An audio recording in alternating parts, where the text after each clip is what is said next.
I'm feeling exhausted already. I can honestly say I've never felt so exhausted at the midway point. I came into this thinking it was a lot better than I obviously remembered.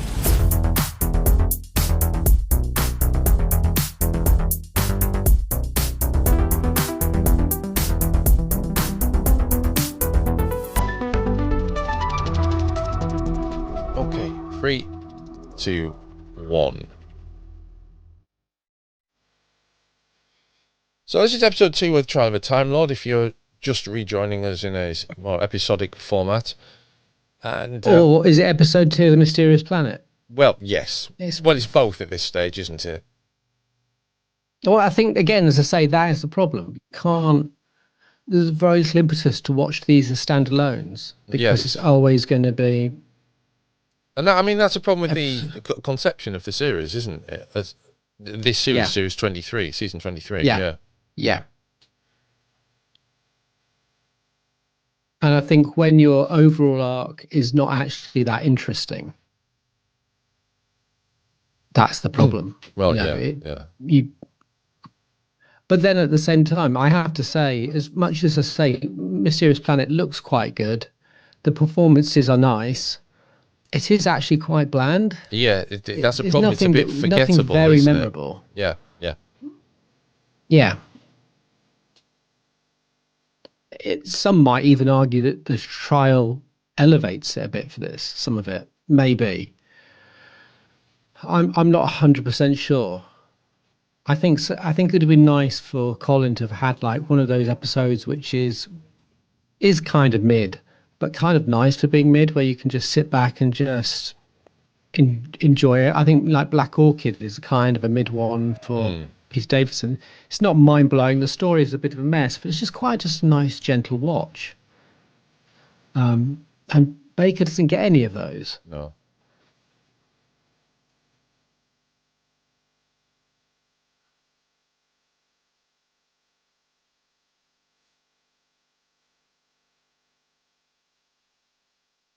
These helmets I'd used before, were they in Earthshock or something? I would not be surprised that they've been used before. I don't think it's Earthshock, but it might be. It might be the survey, not survey team, the Earth Army team people with the archaeologists on Earthshock. It could be. I'm not sure. Yeah, it's all very 80s, isn't it, in its sort of color palette? Oh yes.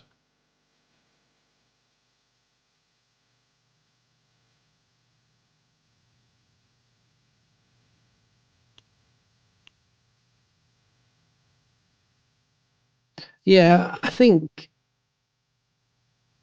I think the problem with Mysterious Planet as well is that aside from Sabalon Glitz, you've got a story where there's just no one to really care about. There's no one that really leaps out. There's no one that you get behind or you feel for. There's no one who you particularly want to see protected. The tribe is not very interesting, and Joan is another one of those stunt casted guest stars, which is fine, but because she's Joan Sims, keeps you out from feeling any investment in the role.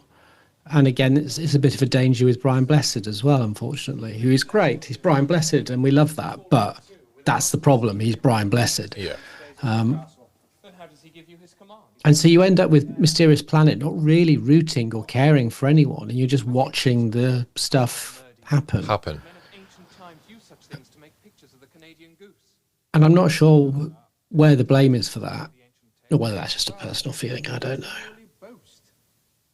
But I think that's part of the reason why Mysterious Planet is forgettable, because there's nothing really to remember in it. And yet, it's got this really interesting premise of being on Earth, which isn't called Earth, is in a completely different part of the universe or the galaxy. But I think the other problem there is you don't really feel any of Earth apart from the tube station. So it never really feels like... I mean, this could be anywhere in Doctor Who. Well, it's London, isn't it? This set. I mean, this set. Yeah. I mean, I suppose you've got like a slight hint of the tubes in their corridor design, but not enough. In fact, I never really made that connection until just now. No, indeed. I hadn't really either. Oh, look, they've revived Romulus and Remus. Yeah, again, I'd totally forgotten about them. Yes. There's just nothing here which really. I mean, Yes, as a please robot, do. Please do. he's quite an interesting design. I quite like him in a lot of ways, even though it's very obvious where the eye holes are and all that. Yeah, yeah. But again, nothing. I mean, it's a funny thing because, like, if you look at Paradise Towers, if we shave off the sort of the Sims, Richard Breyer's casting, and the fun or frustration there is in that character, at least you've got Pex, who does actually make that quite memorable because there's a memorable story to Pex, which is quite touching in its own way. Even though he's an annoying character throughout the show, there is a sort of the audience can feel something there. You know, everyone can feel that sort of sense of having to be brave when you wouldn't want to, and then actually having to ultimately sort of redeem yourself from being this coward. There's something quite beautiful in that, but this doesn't have anything like that. No, It doesn't have that. anything Oh, to. yeah. And again, like I say, Paradise Towers is not the most amazing story in any way, but there are elements to it which sort of bring you into it. I think even the Kangs in that, and that whole thing at the end where the Kangs and the caretakers come together, because most of the caretakers, you know, they're a bit beige, but they're not bad people as per se. And it sort of has something. It has a sort of humanity to it. And I find this era of Doctor Who, probably the hardest thing I have for it is it sometimes lacks a humanity there, a lack of any sort of agency. I mean, you can watch Time Lash again and just not care about anyone. You just don't care where it goes. You don't care who lives or who dies. It just doesn't matter. I mean, you've got Paul Darrow who's being great in being Paul Darrow, but there's nothing else there to really sort of pull you in. And I think that happens a lot in this era. Yes, yes. The little revelation there that Glitz knows what Time Lords are is I think it's probably supposed to be like presented as a bit of a a little bit of a twist, but by this point, the Doctor is forever proclaiming that he's a Time Lord, isn't he? So it's not huge. It's not a huge surprise. Yeah.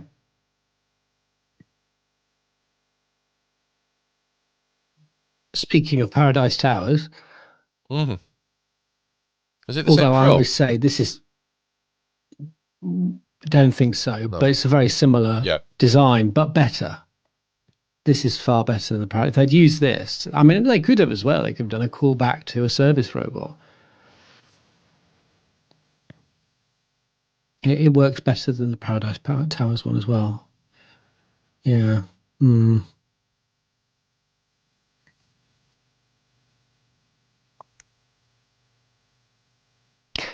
I think this is a nice one for Perry so far as it's one of the few where she is not objectified by another character as being their future wife Yeah. or Well, that's to come, isn't it? But yeah. oh, does that come in this one as No, well? no, the next one. Oh right, In yeah, the Mind Warp. next one Yep. does. Yeah, Yeah. definitely. Yeah, Mind Warp it does. But I don't think there's ever been a companion who's had to go through that so much.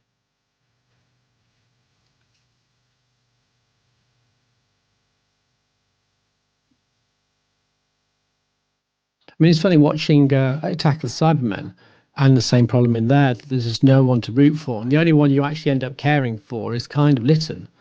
But Mm. because the end of the story is basically the Doctor going, "Oh, I didn't realise he might be all right. Oh, I feel a bit bad about that," and just heads off. You're kind of again left in this like, well, there's no pleasure in that ending either. Not really, It's no.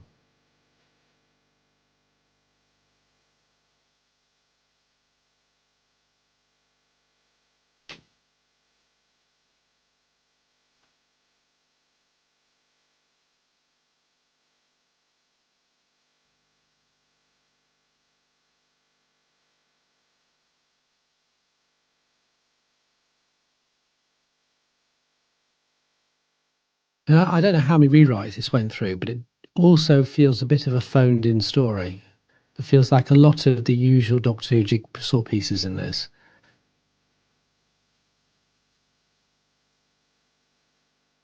which is sometimes fine.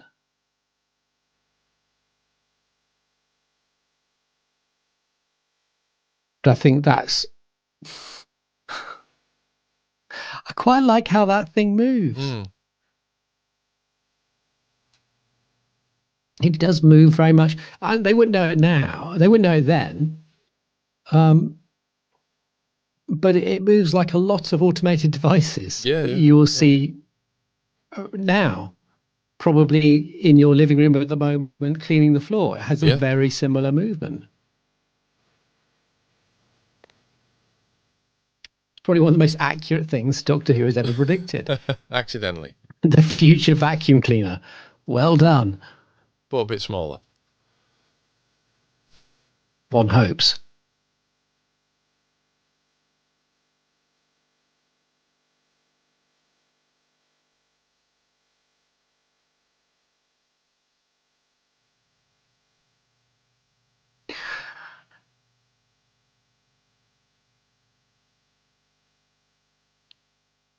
I always find lines like that quite hard.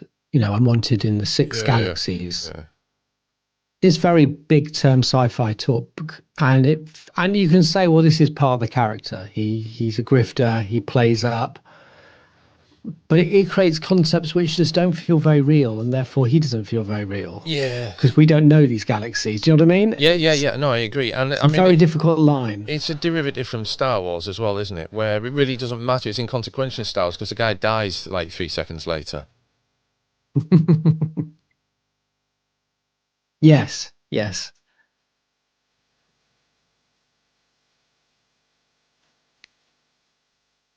But in that, isn't that even star systems? Does he say, I I'm have a death wanted in, sentence is in it several 12 galaxies? systems or something like that. Yeah. 12 systems. 12 systems seems like I can take that, but it's that Mm. weird thing with writing in Doctor Who, and it's maybe a British BBC thing where, again, it's like watching Dalek's Master Plan, where they seem to sort of spin wildly between galaxies and solar systems as being the sort of size of the event. Yeah. And Doctor Who never seems to really understand the concept of galaxies, systems, universes, and so it becomes a bit meaningless. Yeah. And it affects scale as well, doesn't it? It absolutely, yeah. It becomes too big to make it feel real. Whilst at the It, same it's a time making it too small to be real within the actual scale of what is really out there. what he is too small. Well, conflating and confusing the notions of systems and galaxies and universes. Yes, yes, yes, yes, yeah, yeah, absolutely.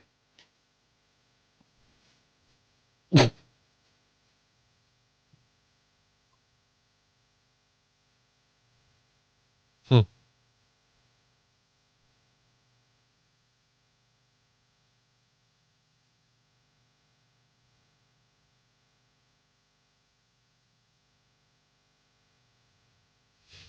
Finally, the other question I would have here is that while Colin plays these scenes so with such gusto, which helps elevate them, in a weird way, I feel he's the wrong doctor for the trial. If you'd got like Peter Davison's doctor in this, someone who is more fallible, more sympathetic, that would make a nice juxtaposition to the Valiard. Hmm. But here we have two quite loud, powerful actors Yes, very similar actors. Yeah, power yeah. batting backwards and forth, which gives energy. But does it give the right energy for the story? I don't know.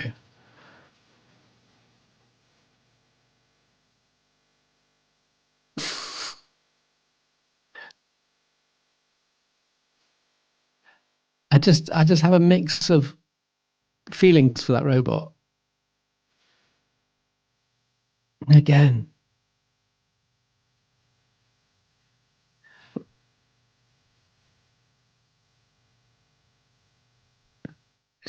I just don't think.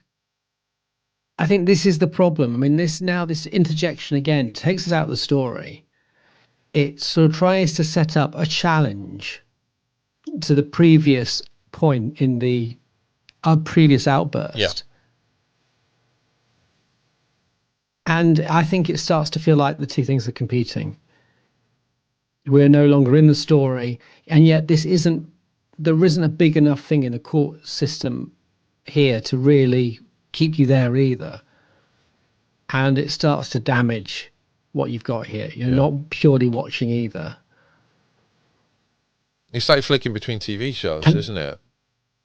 it is, yeah. And now we're back outside, and it's almost like the story has forgotten the point or the scene that the doctor was just making the point over. Because the Doctor's in two places. We're losing what he's doing here in what he's doing in the Yeah, courtroom later on. yeah, And you've got too much going on, haven't you? yeah. And it's not stuff going on which is particularly satisfying either. It feels, I mean, again, we would see TV shows do this more and more, but you don't often see it done much, I think, because it's a difficult one to play. Mm. You might see it as an episodic thing,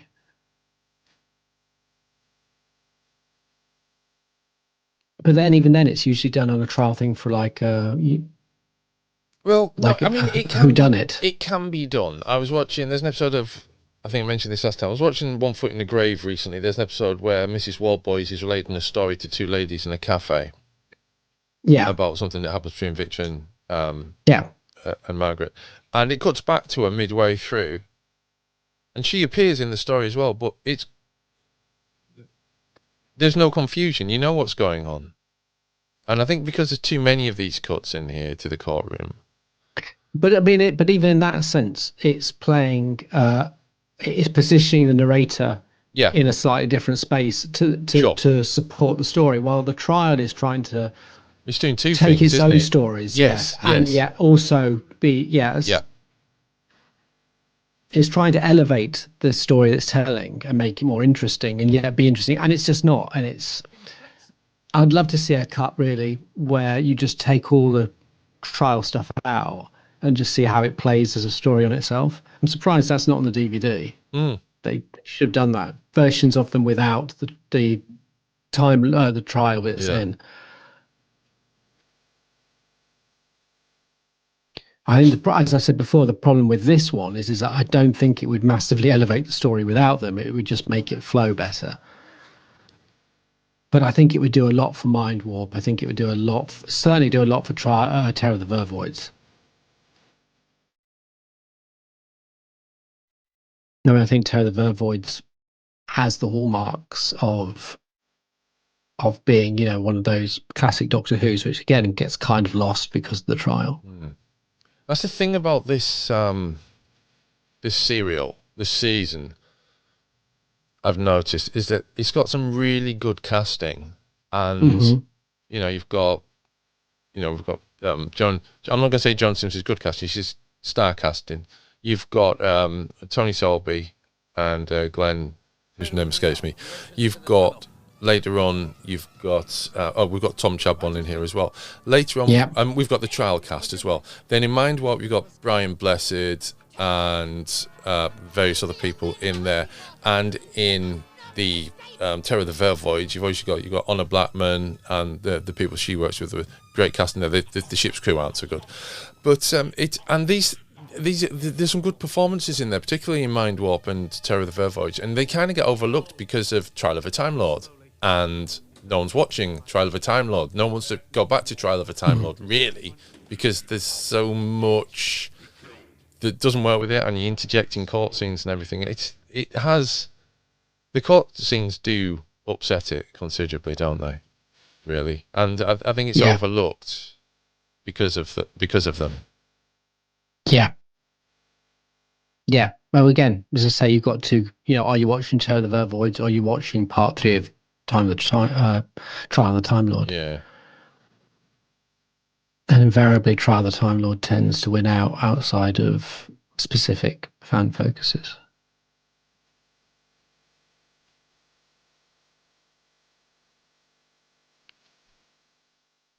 I think the other problem here is maybe there's too many things going on in the story on top of Trial of the Time Lord.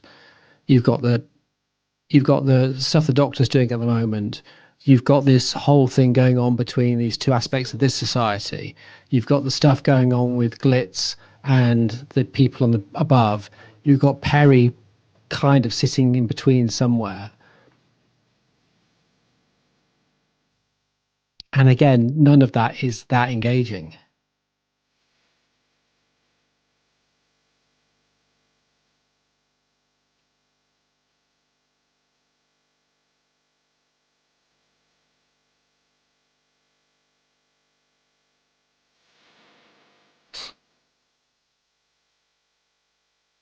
Oh, it has fallen over.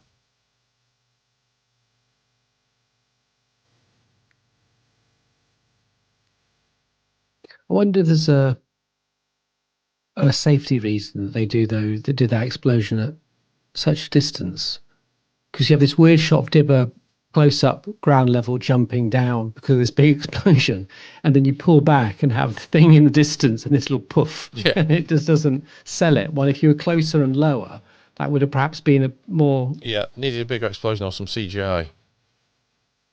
or just being closer.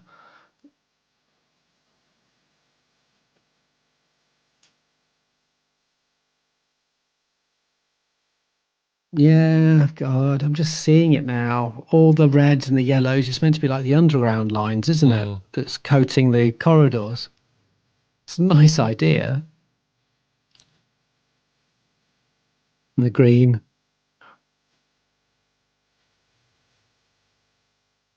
I mean, if you had the money, that could be great. If you had the lining of those corridors being the sort of overcrossing overlap pipes Yeah. of the underground, that could look really cool, but that wasn't going to happen.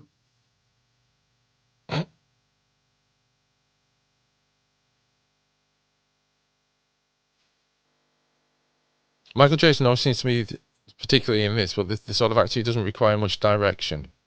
No.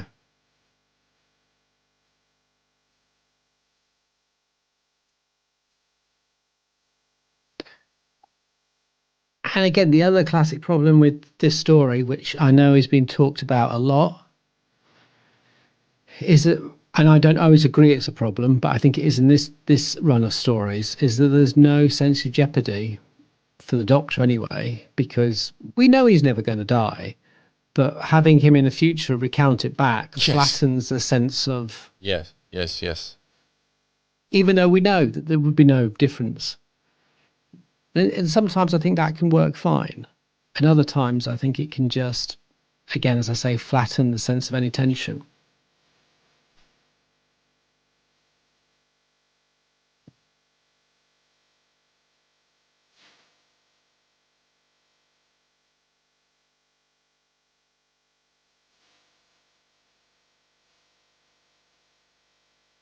I mean, here's the other problem for the story. We're not even at the end of episode 2, are we? And it feels like this is coming to an end. It feels like we've done everything.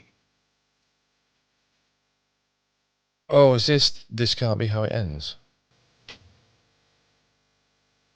Ah, yes. I really think this could be the end. Yes. Which is actually a far less. I like your line far better. I think someone else has used that line at some point. This can't be how it ends. Maybe it's him. Maybe it's. I'm sure it's the Doctor at some point, but I'm not sure.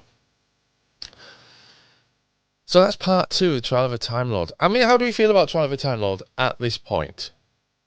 I'm feeling exhausted already. I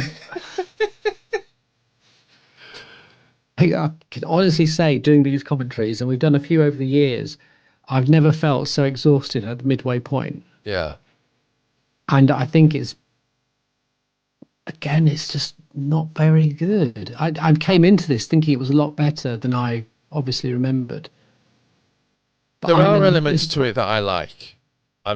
You know, there. It does have its plus points. There are positives there, but I am frustrated by the pace. And you know, we watched Silver Nemesis a few weeks ago. These stories are 2 years apart, and Yeah. The pace is completely different on Silver Nemesis.